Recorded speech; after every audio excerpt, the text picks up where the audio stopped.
Bueno, buenos días para todos. En este nuevo año vamos a tratar de charlar de los viejos problemas. Nuevos años, viejos problemas, viejo programa también. Estamos nada más ni nada menos, si lo están viendo en pantalla, Félix Lonigro, abogado constitucionalista que ha participado varias veces en nuestro programa, y estamos tratando de entender qué es lo que quiere lograr el gobierno dentro de la justicia. Y empezamos ya de lleno, para que me explique Félix, el gobierno, ¿qué cambio pretende realizar en la justicia? Y lo que sigue después es ¿para qué? A ver, hasta ahora lo que sabemos es el proyecto que presentó Alberto Fernández de reforma judicial, en el que se crean 20 y pico de juzgados nuevos en el fuero criminal y correccional federal de la capital federal. Eh, no sabemos bien para qué semejante cantidad de juzgados en lo criminal y correccional, si no es que el objetivo es colocar jueces que tengan alguna afinidad o que tengan algún compromiso previo con el gobierno. Las causas que están en trámite de cualquier manera no pasarían a esos nuevos juzgados, sino que continuarían, pero como está todo este tema de los traslados de los jueces y demás, ¿quién dice que no terminen siendo los jueces trasladados a los viejos juzgados y entonces con esas volteretas se pueda colocar jueces amigos en las causas actuales? Por un lado.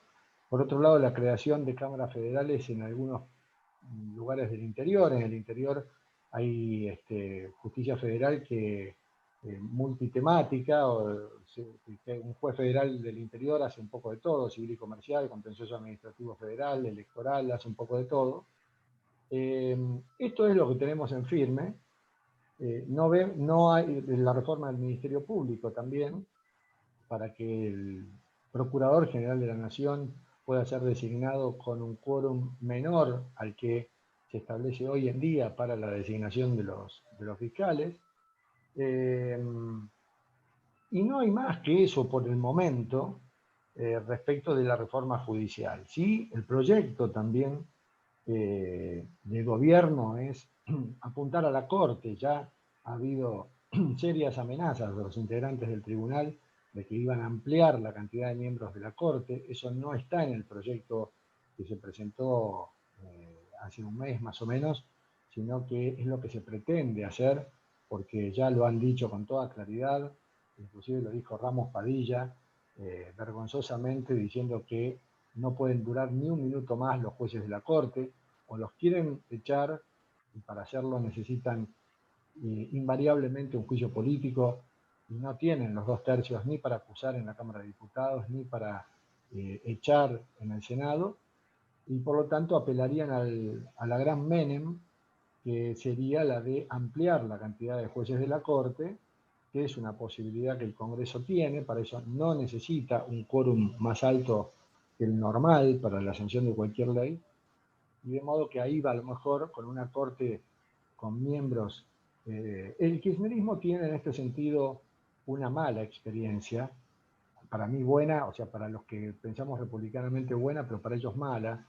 Néstor Kirchner, cuando llegó, hizo una renovación de la Corte, Sí. hizo destruir aquella mayoría automática, ¿no?, del gobierno menemista, y colocó a jueces que él consideraba aptos para eso, entre ellos Zaffaroni, Carmen Artibay, Lorenzetti, y después la Corte se le autoproclamó independiente, que es lo que corresponde en un sistema republicano, y terminó generando aquella famosa frase de Zanini, aquel poderoso secretario legal y técnico que tenía Néstor y Cristina, cuando dijo: no los elegimos o no los designamos para esto, ¿no? Y La la verdad, cuando la Corte, Sí, sí, perdón, y la perdón. famosa comisión Veraldi, ¿es lo que aconsejo, lo que aconsejó es lo que vos estás planteando? ¿O la La Corte no Comisión la tocó Veraldi. y tocó la cantidad de juzgados nuevos como para poner jueces adictos al sistema y congelar quizás algunas causas que eran tan sensibles, ¿no? La Comisión Veraldi dividía medida en sus miembros aconsejó o aconsejaría la ampliación de la cantidad de miembros de la Corte y la división en salas para tener una sala que específicamente se dedique a las cuestiones vinculadas con la arbitrariedad, porque a la Corte se llega únicamente cuando son cuestiones de derecho y no de hecho y prueba, y de derecho federal, no de derecho común. Pero sin embargo, la misma Corte Suprema, en su momento, a través de distintas jurisprudencias, ha permitido que lleguen al máximo tribunal situaciones que no son de derecho, cuestiones que no son de derecho, sino de hecho y prueba, cuestiones que no son de derecho federal, sino de derecho común, en la medida que hubiera en las sentencias anteriores arbitrariedad. Bueno, ahora se querría colocar una sala para que se dedique a las cuestiones de arbitrariedad y que la Corte quede para las cuestiones constitucionales, o sea, que haya que la Corte en su integralidad quede para las cuestiones específicamente de derecho y derecho federal. Bueno, esa podría ser una alternativa. Sería descongestionar la Corte de algunas causas. Eso no estaría mal, una sala que se dedique a las cuestiones de arbitrariedad, pero también es cierto que si lo que se va a hacer es ampliar la cantidad de miembros de la Corte, ya hay una sospecha ahí.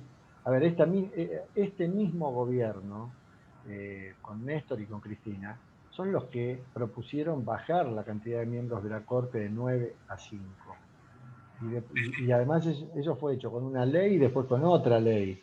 Entonces, la verdad es que ahora llevarlos otra vez a 9, porque evidentemente, a ver, o se cambió la concepción respecto de la cantidad de miembros que tiene que tener la Corte, en cuyo caso habría que decirlo claramente, o hay una intención aviesa detrás de todo esto, ¿no?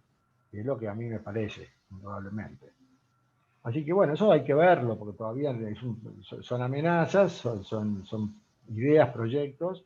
De cualquier Ahora, manera, el Poder Judicial en este momento está socialmente muy juzgado por todo lo que ha pasado con respecto a los juicios emblemáticos de corrupción que se fueron alivianando, alivianando, alivianando, y tenemos prácticamente sin presos, con juzgamientos que están en el aire, sin ninguna sentencia, y el kirchnerismo en eso se está afirmando, ¿no? Inclusive hasta el pedido de la nulidad del juicio famoso de las fotocopias, como decían los kirchneristas, que después fueron probados, y anular la ley del arrepentido. Eso el público en realidad no entiende muy bien qué significa o qué quiere. El Poder Judicial en este momento no está socialmente bien visto. De cualquier manera, es relativo. La gente no entiende bien cómo funciona el Poder Judicial. Claro. El sistema republicano del gobierno, que se caracteriza por tener una justicia independiente, no está en la consideración de la gente. La gente piensa más valora más la democracia que la república.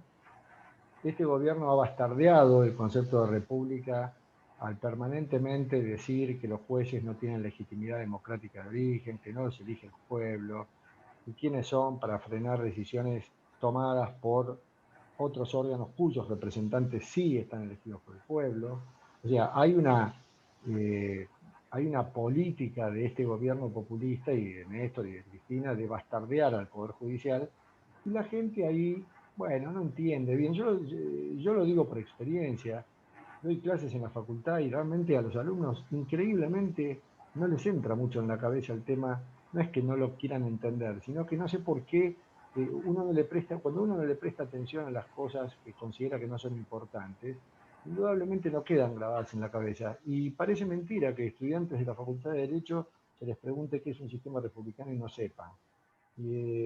No está de moda eso, la gente no lo valora, como no lo tiene como un bien a considerar, como si fuera la seguridad, la inflación y otras cosas. Y además la justicia no ayuda, porque los jueces aceleran las causas cuando el oficialismo no está cuando el oficialismo no es el involucrado en ellas, frena las causas cuando hay involucrados en causas que son oficialistas. El famoso tema del impuesto a las ganancias, que los jueces no pagan porque la misma Corte considera que no lo tienen que pagar, más allá de que ahora lo paguen los que entraron nuevos. Hay el equilibrio que la Corte hace permanentemente cuando dicta un fallo a favor y después del gobierno y después enseguida, si viene otro, empatan para tratar de equilibrar un poco las cosas. Entonces, hay una justicia que no es independiente, no solo porque el poder político avanza sobre el poder judicial, sino porque los propios jueces no hacen gala de esa independencia y también se manejan políticamente, y sobre todo la Corte. Entonces eso hace que haya una desconsideración popular respecto del Poder Judicial. ¿Justa o no? ¿Cómo? ¿Justa o no? ¿Justa o no? Digo, Sí, la sí. consideración, porque por otro lado estamos viendo, como por ejemplo jueces que se han retirado, como Yarvide, que ha dicho que lo cogotearon para hacer una sentencia en enriquecimiento ilícito de los Kirchner, o los jueces que se retiraron amablemente por una justificación patrimonial que era imposible de cerrar con respecto a cosas que compraron frente a la residencia de Olivos, por ejemplo, o en Aras en otro caso. O sea, digamos, la justicia en realidad ante la sociedad está bastante bastardeada. Quizás no en los jueces del diario devenir, pero estos jueces emblemáticos a lo largo de los tiempos han sido, por un lado, emblemáticos por las sentencias que muchas veces fueron írritas, y por otro lado, porque en el retiro fue la santificación del Vaticano, ¿no? Sí, exactamente. Y eso es lo que hace que la gente tenga, no sabe bien por qué, la gente no sabe bien por qué, pero percibe, presiente que la justicia no es justicia. O sea, que los jueces no hacen honor a eso que se llama justicia. Y entonces, y además, como la gente no entiende mucho y tiene esta percepción, es un cóctel explosivo, porque no entender y creer que la justicia no funciona es casi un poco darle letra a los gobernantes populistas que quieren avanzar sobre los jueces, como para decir, ven que en realidad no hay una justicia independiente. ¿Para qué? El kirchnerismo a través de algunos voceros lo ha dicho con toda claridad. La justicia debería no ser un poder independiente, sino un servicio, ¿no? Como si fuera un servicio público que tiene que estar brindado por el Poder Ejecutivo, cosa que es realmente tremendo desde el punto de vista republicano. Con lo cual, el esfuerzo de la sociedad para entender es nulo cuando los jueces no hacen, primero cuando no hay educación cívica, que es lo que pasa en la Argentina. Y segundo, cuando los jueces no hacen nada para defender la independencia del Poder Judicial, y tras cartón un Consejo de la Magistratura, que es el órgano que se encarga de seleccionar jueces inferiores, de ejercer facultades disciplinarias sobre los jueces inferiores, de iniciar el procedimiento de remoción de los jueces inferiores, un órgano que está integrado por políticos también, porque de los 13 miembros hay 7 que pertenecen a la corporación política, son 3 diputados, 3 senadores y un representante del Poder Ejecutivo. Entonces, cuando en ese órgano tan importante, que sí forma parte del Poder Judicial y que tiene tan importantes funciones, hay órganos políticos de gobierno, y bueno, entonces la justicia se tiñe. Es como tirarle 3, 4, 5 gotas de sangre a un litro de agua. Se tiñe enseguida. Y bueno, eso es lo que pasa cuando la política se mete en el Poder Judicial. Esto, último, respecto del Consejo de la Magistratura que acabo de decir, ya no es un problema de la gente. Es un tema que la misma Constitución Nacional en la reforma del 94 ha avalado y que hay que revisar, porque no está funcionando bien. Sabemos que el Consejo de la Magistratura no funciona bien. ¿Vos no pensás que la Constitución del 94 no está funcionando bien en su cuanto? La famosa reforma. No, lamentablemente creo que funciona. No ha resuelto un montón de problemas, sí ha resuelto el problema que venían a resolver puntualmente, pero todos los problemas que quedaron pendientes y postdatados nunca fueron resueltos. No fueron resueltos, pero lamentablemente hay que decir que muchas de las cosas malas de la reforma son las que los gobernantes están ahora, son aquellas de las que los gobernantes hoy se agarran. Por ejemplo, la reforma del año 94 le ha permitido al presidente ejercer atribuciones del Congreso a través de decretos de necesidad y urgencia con condiciones muy endebles, muy Sí, volátiles. correcto. Bueno, los presidentes agarran esa facultad con todas las de la ley y ejercen esas facultades. Eso provoca un debilitamiento del sistema republicano que la misma Constitución permite. La Constitución del 94 le permite al Congreso delegarle al presidente facultades propias, también con condiciones muy amplias, emergencia pública, materias de administración, y entonces el Congreso delega, tenemos ahí la emergencia, las 9 emergencias que el gobierno en diciembre del año pasado dictó apenas asumió, y eso está funcionando, o sea, los gobernantes lo hacen. Tenemos el Consejo de la Magistratura, también generado por esa reforma. Hay en definitiva en la reforma del 94 cosas que no han sido buenas y que los gobernantes las están utilizando sin ningún pudor, y eso es lo que habría que modificar en algún momento. La jefatura de gabinete. ¿Para qué tiene que haber un jefe de gabinete? ¿Cuál es la necesidad? Si esto no es un sistema parlamentario. Claro. ¿No? Con un gobierno con 5 ministros, como decía la vieja corte.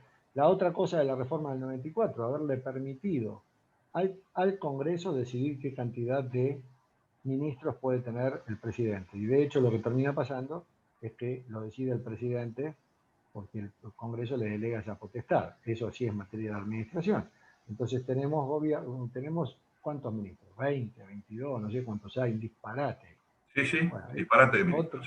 otra reforma, otra de las burradas, si se quiere, de la reforma del 94, el estatus que se le dio a la ciudad de Buenos Aires, que nadie sabe qué es, que es una provincia, o sea, está ahí en una situación con un gobierno que de pronto le quita fondos de la coparticipación, le pone fondos de la coparticipación.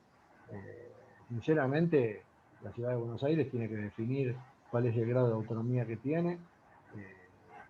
En la ley de coparticipación federal tiene a la ciudad de Buenos Aires como si fuera un territorio nacional y no una provincia.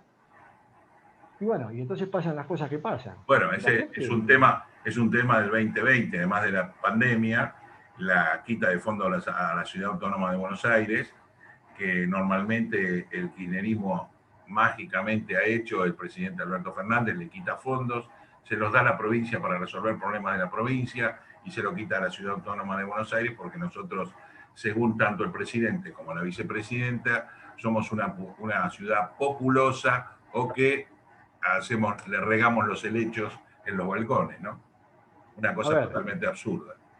Si la ciudad de Buenos Aires es populosa y es, como decía Alberto Fernández, opulenta, en realidad lo que hay que ver es qué hace el gobierno nacional para evitar que la ciudad de Buenos Aires sea uno de los 4 centros más poblados del país, en un territorio uno de los 7 territorios más grandes del mundo y con apenas 45 millones de habitantes, lo cual da una densidad poblacional de 15 a 17 habitantes por kilómetro cuadrado en la Argentina, pero por otra parte tenemos a la ciudad de Buenos Aires con 15.000 personas por kilómetro cuadrado. Entonces, ¿quién tiene que tomar medidas para que se distribuya mejor la población? El gobierno nacional. Y el gobierno nacional no lo hace. Con decir que la ciudad de Buenos Aires es opulenta, en realidad lo que está haciendo es menospreciar la opulencia, que es buena, porque ¿qué quiere? Provincias pobres, como las que efectivamente hay.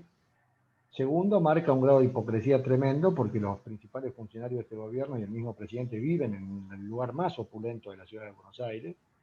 Y varios intendentes del Gran Buenos Aires también.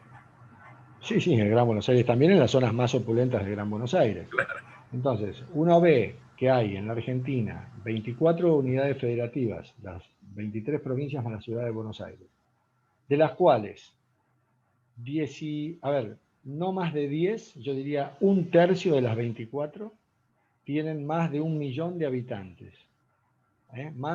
Solo 1/3.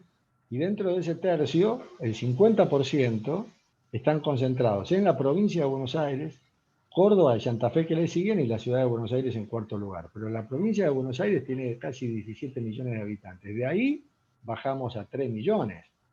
En Córdoba y Santa Fe y la ciudad de Buenos Aires, que andan por ahí cerca.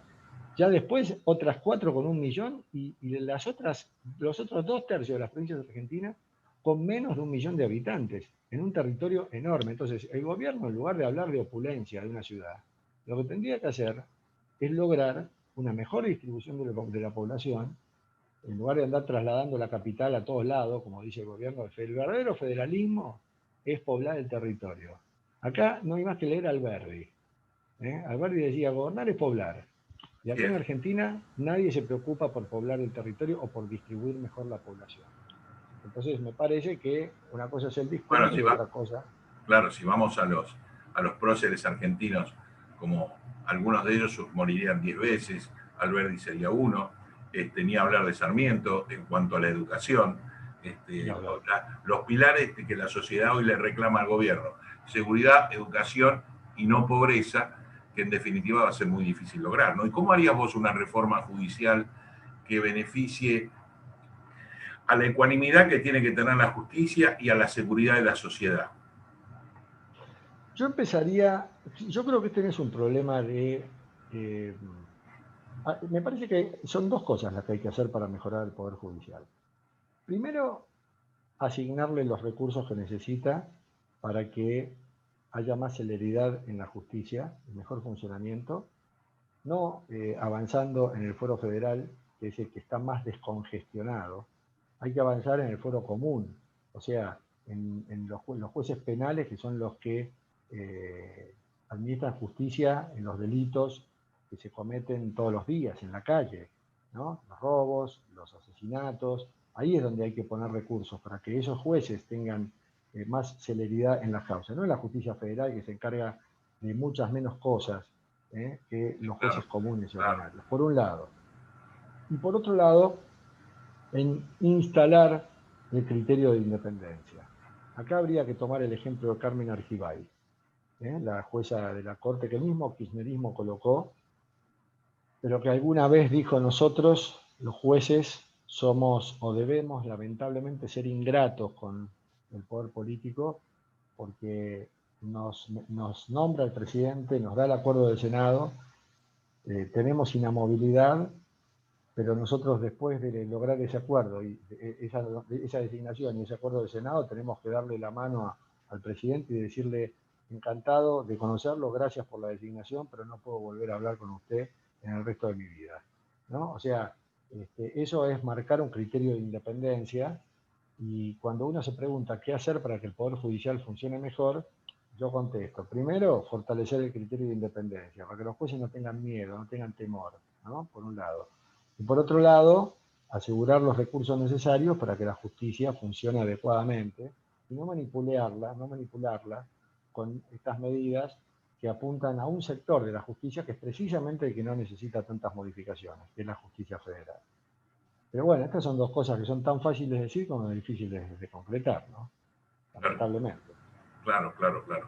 Y eso, y vos cómo ves a la sociedad hoy con respecto a su relación y visualización de la justicia, tanto de los jueces de Comodoro Pi, como de la Corte, como del resto de los jueces que vos hablás, que están atiborrados de causas, los delincuentes que defendemos más al victimario que la víctima, los victimarios que entran y salen, los victimarios de casos de femicidio que los sueltan y los colocan a una cuadra, que eso ha pasado, seguirá pasando y nos enteramos cuando el hecho o el problema se repite y ahí nos enteramos de cómo vino la liberación, el después, no solo los femicidios, sino los tipos que roban garage 28 veces, que roban fiambrerías 200 veces y que entran y salen como si fuera la famosa puerta giratoria, que nunca las quieren aceptar los jueces, pero que existe.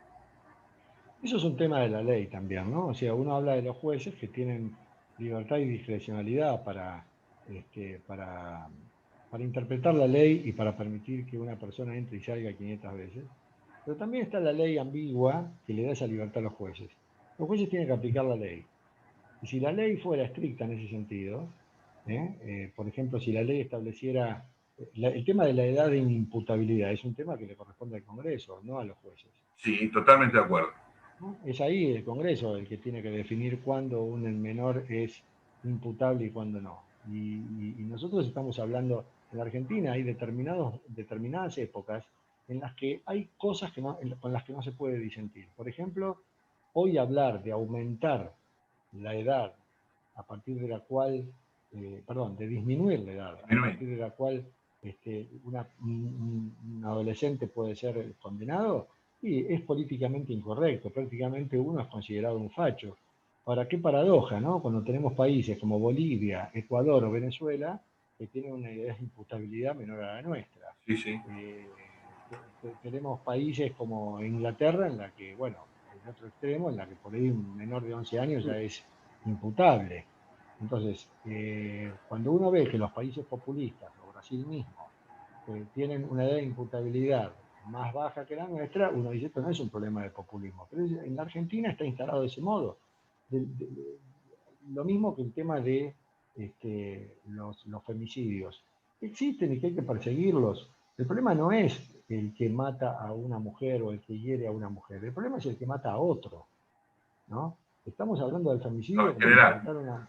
Claro, si una mujer fuera más grave matar a una mujer que matar a un ser humano. Y acá estamos dándole más gravedad. Y sin embargo no se puede hablar de ese tema porque hoy prácticamente decir que es lo mismo matar a una mujer que a un varón prácticamente es colocarse en una situación de machismo, estar en contra de ese lenguaje ridículo, inclusivo, del cual que se instala en el todo, todas, todas, todes, del mismo presidente de la nación, con esos disparates, hablando de esa manera. Y ahora ni hablar con la sanción de la ley que autoriza, que legalizó el aborto, en el que, bueno, indudablemente se le está dando a las mujeres el derecho, un derecho absoluto y soberano de disponer de la vida de un inocente, cosa que no existe en la legislación penal de Argentina desde hace muchos años. Ahora, de cualquier manera, yo creo que a su vez es todo un tema de estructural, ¿no? Porque la estructura plantea, no tenemos cárceles, no tenemos sistema penitenciario federal suficiente, no tenemos lugares donde los menores se reingresen o se vuelvan a replantear su vida ante la sociedad en sí. Pedimos que los jueces actúen, pero no tenemos la estructura. Pues pasa lo mismo con la propiedad, o sea, el famoso tema del año pasado de las ocupaciones, donde la gente tiene derecho a su vivienda, lo que no tiene es derecho a meterse en la tuya.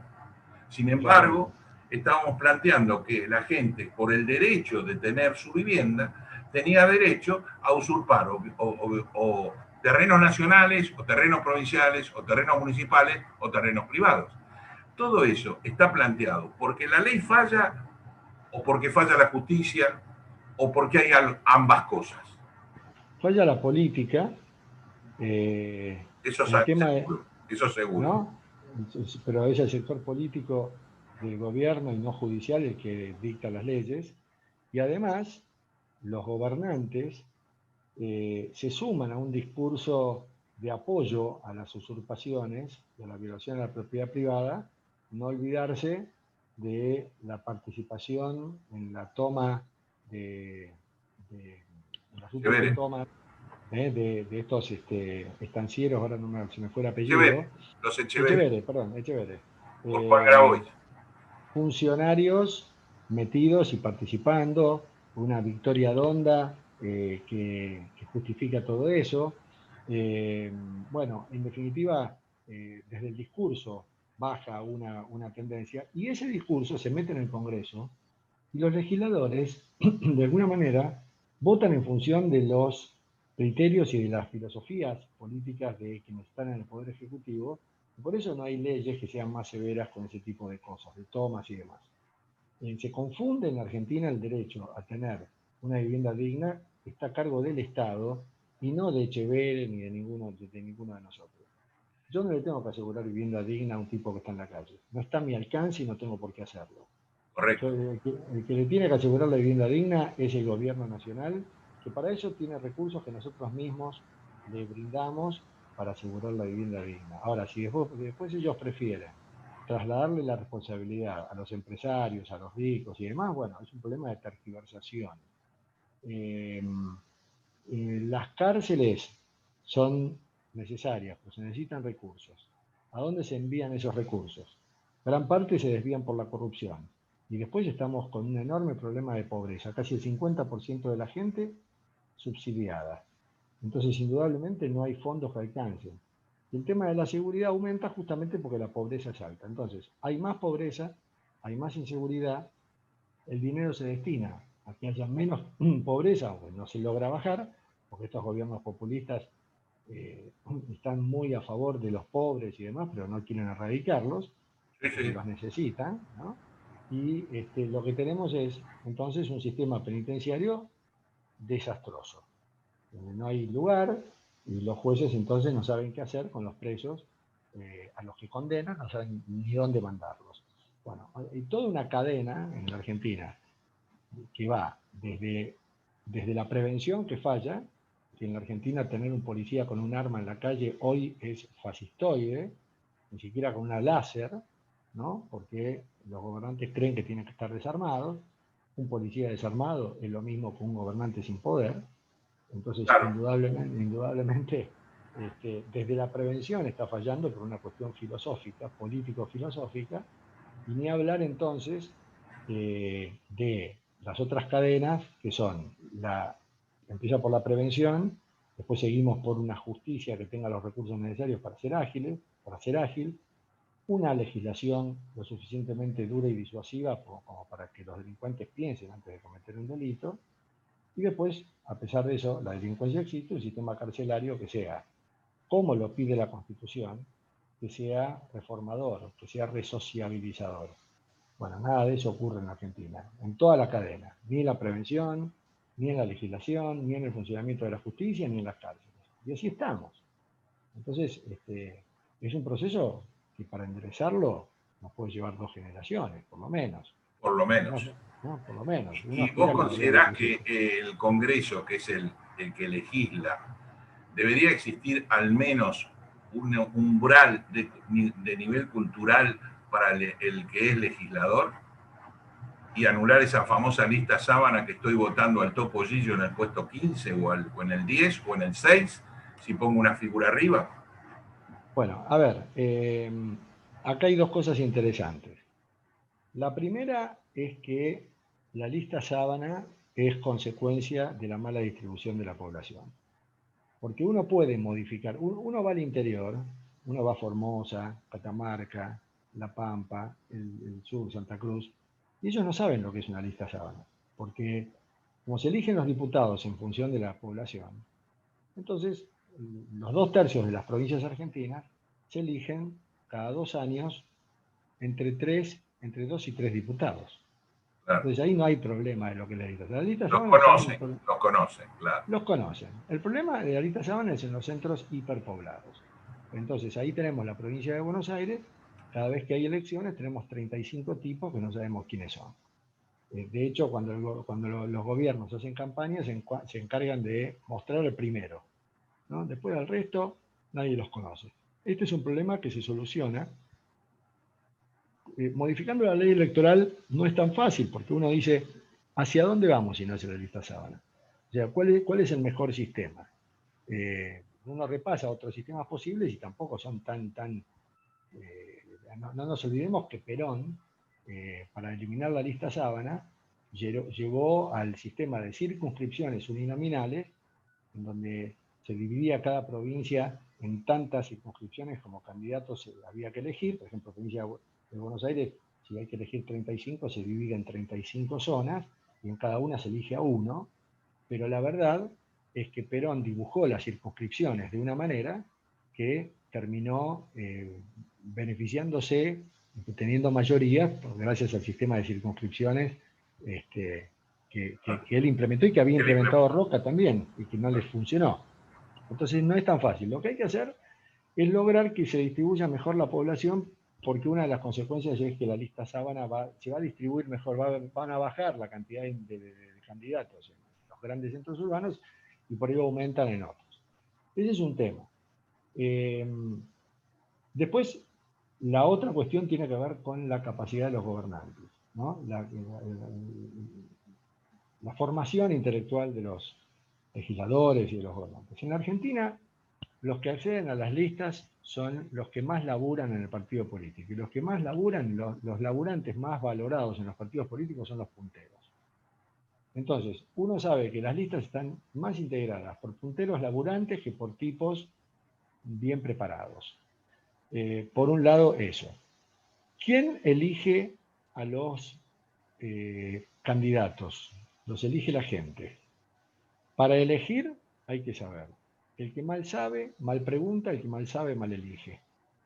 Entonces, cuando tenemos una sociedad cívicamente ignorante, no podemos pretender, y encima con un 50% de pobreza, donde la gente está preocupada por saber cómo llega a fin de mes, Claro. y no por saber si los gobernantes actúan conforme a lo que dice la Constitución, que es algo que ni conocen ni pueden conocer.